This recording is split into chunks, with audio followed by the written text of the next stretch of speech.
The NFSC first stated that the CCP doesn't represent the Chinese people. Can you explain exactly why that is? The reason why we want to separate the Chinese Communist Party from China and Chinese people, the reasons are the Chinese government want to purposefully confuse you. They want to binding all three concepts together, so they have the perfect human shield. Okay, so when sanction comes, they would hide behind the people. They would hide behind the country called China. But the truth is, the Chinese Communist Party is not a homegrown political movement. The Soviet Union sent their advisor in 1921. They sent them to China at that time, and then they recruited 11 Chinese, very gullible and prone to be brainwashed by communism. And one of them is renowned Mao. Okay, the dictator Mao was among the one of the 11 that Soviet Union recruited. So after the 28 years of their infiltration work, they successfully lied to the people, which are very poor and impoverished country. It's easy to lie because you only have to offer them food and then they will follow you. They think that you are the solution and the hero. So until 1921 all the way to 1949. Okay, so Chiang Kai-shek lost the battle. Guess what? Because the United States did not support Chiang Kai-shek in 1945. That's the Chinese Civil War. So, but on the other hand, the Mao, the Red Army, had full support from the Soviet Union. Weapon, funds, training. So that's why they successfully, those communists successfully took China.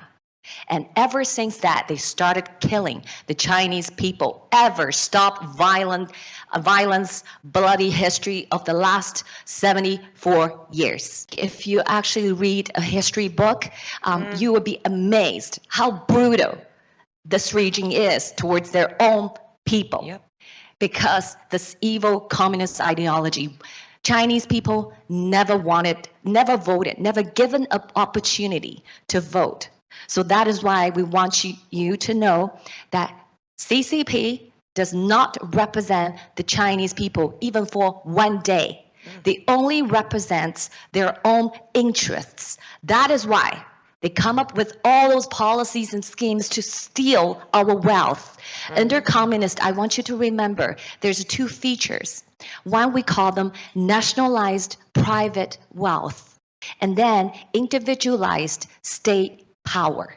Okay, so you have all the states supposed to serve and protect people, but if a small group of people seize those power, they serve those small group of people. So that's come up from the two core values written in Communist Manifesto by 1848 by Karl Marx, which is abolish private property. The second one is central planned economy. So what Americans think by engaging free trade, you will enrich China, you will enrich Chinese people, you were under an incorrect assumption. The reason why is the Chinese top officials, they control the economy and market.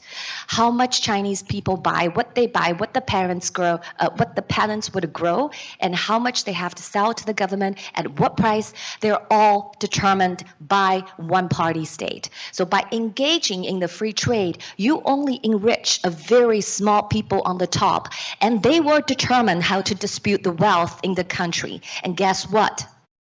They give only 1%, maybe even less than 1% of the wealth to the 1.4 billion people. That is why we have half of the country, we have more than half of the population living in extreme poverty. CCP does not equal to China. CCP does not equal to Chinese people. And the Chinese people has been waking up because of this movement.